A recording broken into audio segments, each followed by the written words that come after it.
Bonjour à tous, soyez les bienvenus depuis l'atelier international de la crêpe en partenariat avec Braise Café. Nous allons revenir sur nos brunchs des skippers enregistrés en amont du départ de cette 12e édition de la Route du Rhum destination Guadeloupe. Vous allez le voir, ça va être l'occasion de demander aux skippers leur premier souvenir de cette épreuve mythique. On les écoute.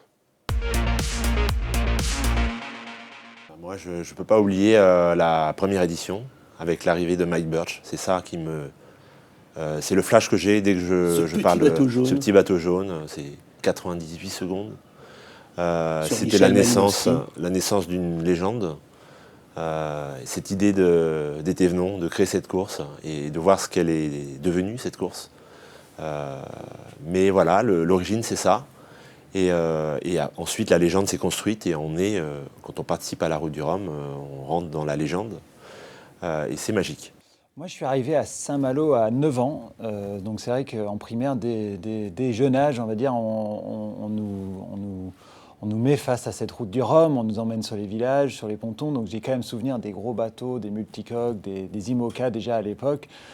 Je voyais ça de loin, je disais « Ah, c'est quand même quelque chose », mais quand on est jeune, on a du mal à vraiment s'imaginer, se projeter. Je pense que vraiment ce qui m'a marqué, c'était l'édition de 2002, là où il y a eu tous les bateaux qui se sont retournés, il y a eu l'hécatombe avec la grosse tempête, et je pense que c'est celle-là qui m'a vraiment marqué, parce qu'on lisait dans le journal tous les jours « Ah, mais attends, il y a encore un ». Je me dis « En fait, cette course, elle ne doit pas être si anodine que ça, et elle ne doit pas être faite pour tout le monde, quoi.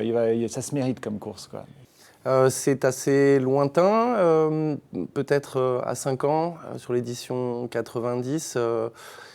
Mes parents avaient loué un bateau chez Le Péqueux de l'autre côté en Normandie et étaient venus se mettre ici dans les bassins. À l'époque, les bateaux de croisière n'étaient pas très loin des bateaux de course. Il y avait moins de concurrence, c'était un peu plus amateur. Et je me souviens d'une soirée à bord du bateau où les garçons, mon père et ses potes partent en ville et reviennent et nous racontent le lendemain avec plein de belles histoires de bras de fer, de chansons dans les bars malouins. Et puis le lendemain, déambulation sur les pontons et invité à monter à bord du trimaran de Florence Artaud et crapahuter sur le trampoline. Ça, c'est mes premiers souvenirs. C'est un ensemble, hein. C'est d'abord une course. Une transatlantique en solitaire entre Saint-Malo et Pointe-à-Pitre au mois de novembre. Donc ça donne quelques ingrédients de la difficulté et on le voit, ou je le vois aujourd'hui, des petites questions qu'on se pose, voire des angoisses qu'on se pose, parce que quand on part, ce qu'on redoute, c'est le mauvais temps. Donc c'est, je dirais, peut-être le principal ingrédient de cette course. On sait qu'on est dans une période hivernale déjà au niveau météo, donc voilà, je dirais que c'est ça. Et puis après, oui, c'est pour nous la plus belle épreuve, c'est du solitaire avec des bateaux open, c'est-à-dire que là on voit qu'il y a un mélange de monocoque et de multicoque. Bon, normalement, je dirais les multicoques sont censés arriver les premiers, une fois de plus, mais voilà, on a toutes les catégories un peu disponibles en France de bateaux de course. Alors on va dire, ça a été d'abord toutes les images et les posters de Claude Bistoquet quand il a fait la Route du Rhum en 1990. Mais le vrai bateau que j'ai vu de mes yeux, c'était donc l'arrivée de Florence Artaud. Et puis une arrivée qu'on a suivie en longeant les différents points de vue en Guadeloupe depuis le Moule, Anse-Bertrand, la Basse-Terre, et puis finalement l'avoir arrivé au coucher du soleil à Pointe-à-Pitre. Donc mes premiers souvenirs reviennent, et la première Route du Rhum que j'ai réellement suivie, ça remonte à 2006.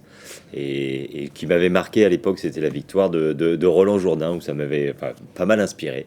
Donc ça vient de là. Ensuite, forcément, je suis tombé un peu amoureux de cet univers.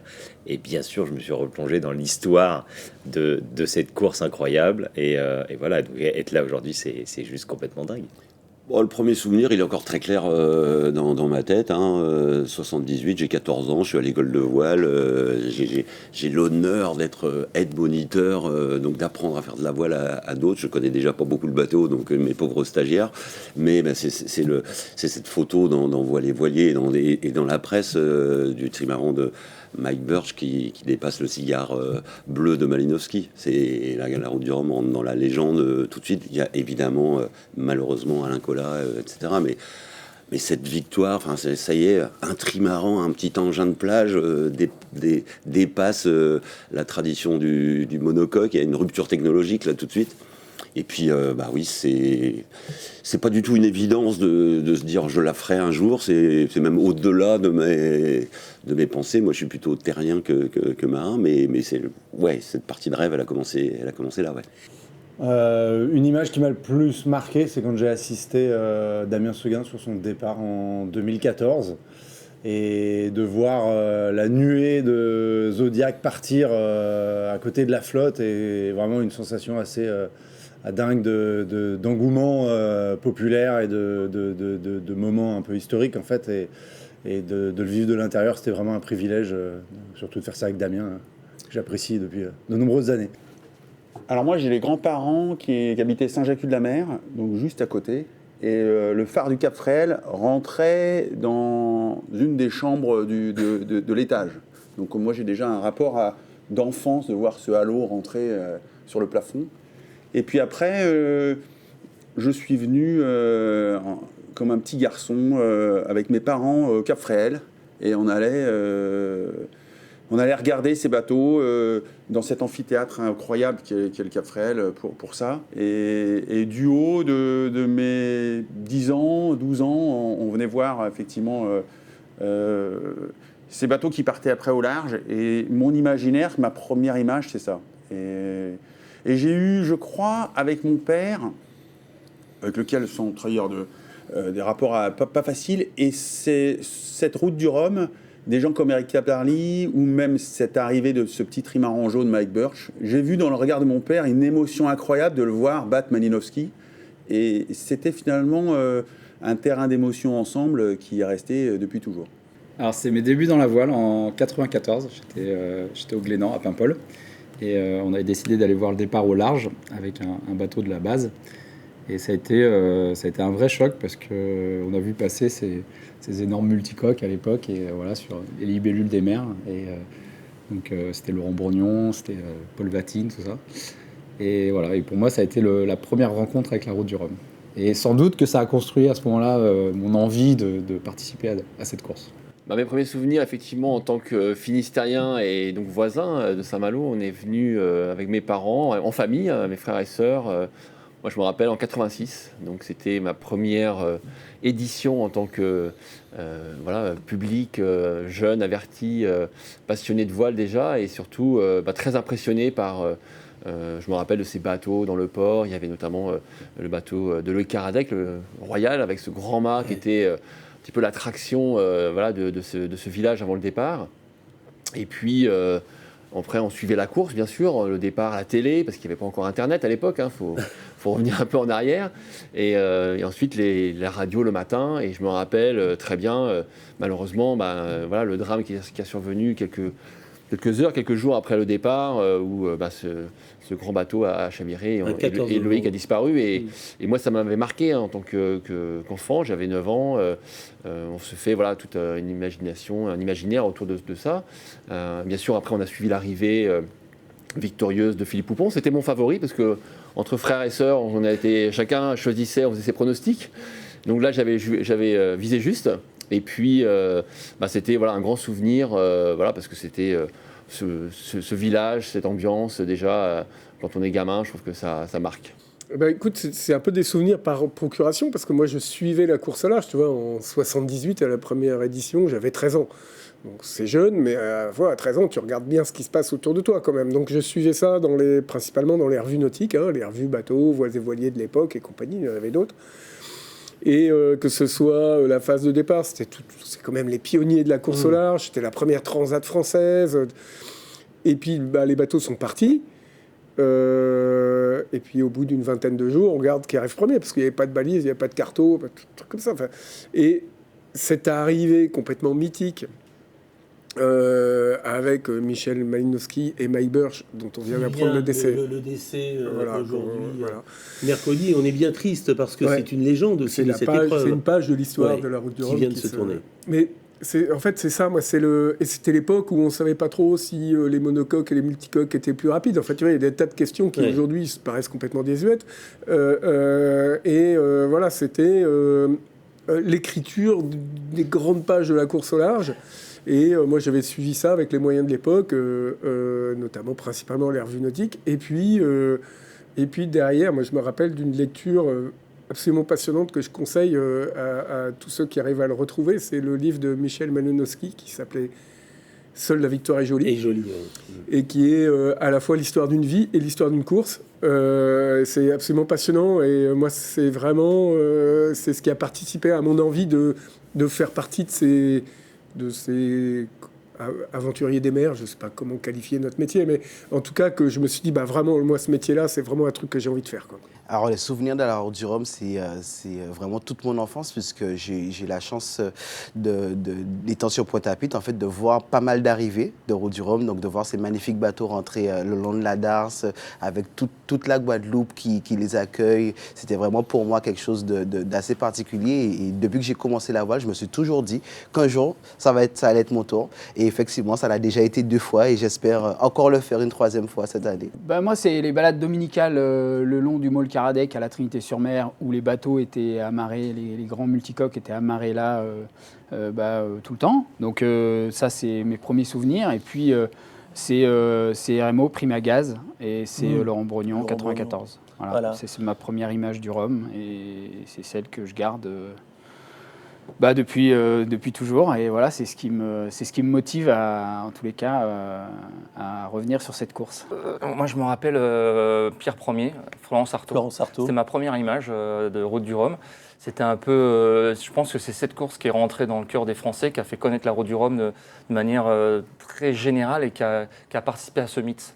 Et c'était, je pense, c'est à partir de là. Et puis moi, ça correspondait à mon premier intérêt sur la Route du Rhum. Et après, il y a eu un autre moment très fort, pour moi en tout cas, c'est que j'étais donc athlète et je faisais souvent des stages en Guadeloupe en préparation l'hiver. Et j'allais sur les pontons le soir, il y avait les bateaux de la Route du Rhum qui étaient arrivés. Et il y avait notamment Prima Gaz de Laurent Bourgnon qui était là. Et je trouvais ça hallucinant. Je regardais ce bateau déjà qui était un bateau futuriste pour l'époque. Et je trouvais ça extraordinaire de voir ces engins qui venaient de traverser l'Atlantique à fond. Puis surtout, c'était déjà, lui aussi, Laurent Bourgnon a participé énormément à ce mythe de la Route du Rhum. Donc moi, c'était mes premiers souvenirs et ça m'a pas bercé, mais ça m'a pas non plus inspiré, parce qu'à ce moment, jamais j'aurais pu imaginer que j'allais présenter un jour sur le départ la Route du Rhum, mais c'était des belles histoires d'aventuriers, de marins, de gens bien en plus, qui avaient dégagé quelque chose de sympathique.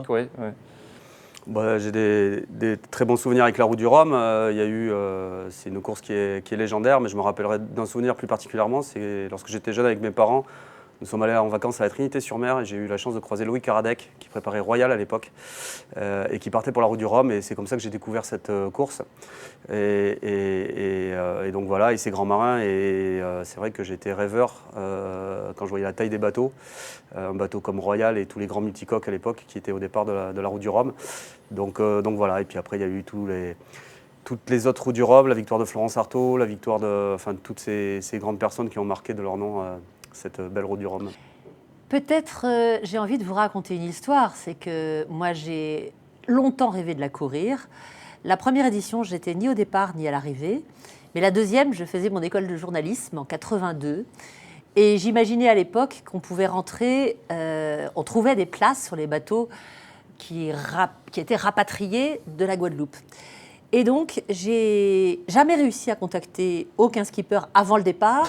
Et j'ai pris un billet d'avion alors que pendant les vacances de Noël, j'ai dit à l'école de journalisme « Ciao, je m'en vais pendant 15 jours, enfin peut-être dans un mois s'il faut ramener un bateau ».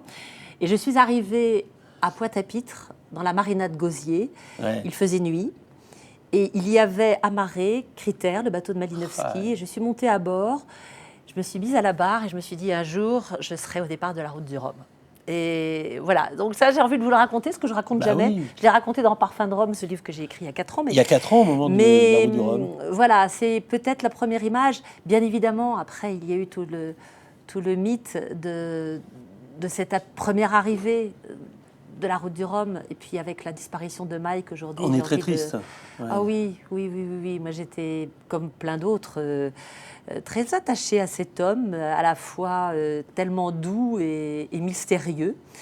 Et je conserve des relations avec sa femme qui m'écrit beaucoup en ce moment, parce que moi qui m'intéresse à la préservation de la planète, France Birch aujourd'hui est très atteinte par la disparition et la mortalité chez les fous de bassin, notamment dans la, vous savez, la colonie des 7 îles. Et elle m'écrit beaucoup ces derniers temps en me disant « Catherine, il faut faire quelque chose », mais je ne sais pas quoi faire. Et voilà, donc voilà les images. Eh ben, je pense que je vais parler du souvenir le plus marquant. Je crois que c'est 2002. Il y avait la classe Orma, donc des trimarans, quasiment tous identiques. Il y avait entre 18 et 20 bateaux de mémoire. Et oui, clairement, c'est eux qui m'ont donné envie un jour aller faire cette course. Une année malheureuse pour eux, parce que je crois qu'il y a que 3 bateaux qui finissent la course.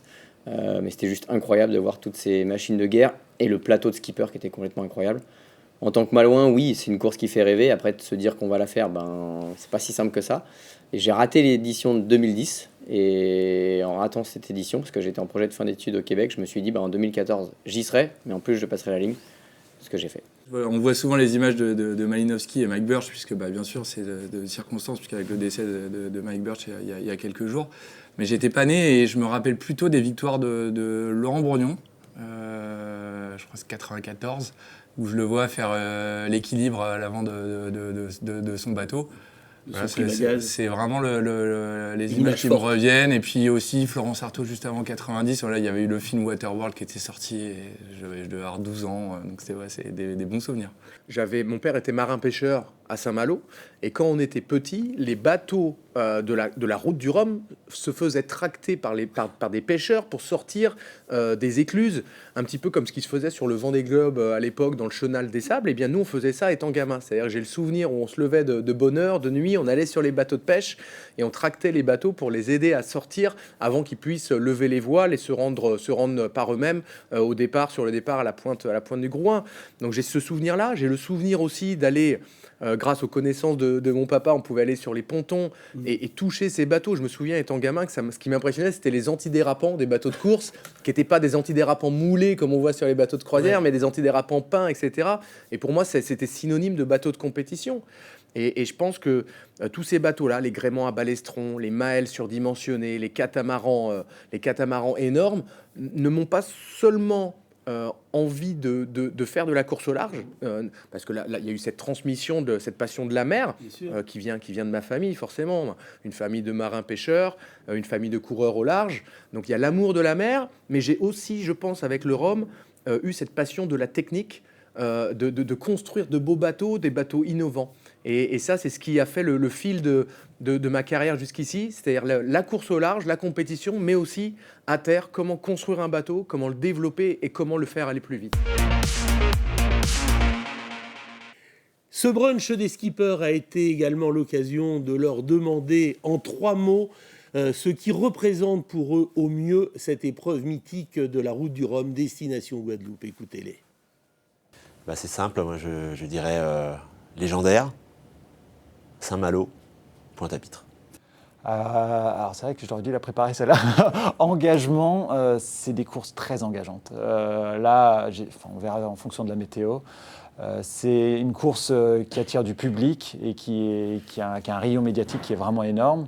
Et c'est une course solidaire parce qu'on court tous quand même beaucoup pour les associations. Entre nous, on s'aide. S'il y a de vraie entraide, on est concurrents une fois la ligne passée, mais avant, on est d'abord copains. Partage, parce que c'est une épreuve qui permet, je pense, à tous les passionnés de voile, de mer et même juste les curieux de s'identifier, parce qu'il y a une diversité de profils qui est inouïe, et ça, c'est vraiment exceptionnel. C'est très rare. Vitesse, puisque là, les trimarans peuvent traverser en 5 jours, nous en 10 jours en monocoque. Et puis Saint-Malo, évidemment, il faut que ça le reste pour toujours.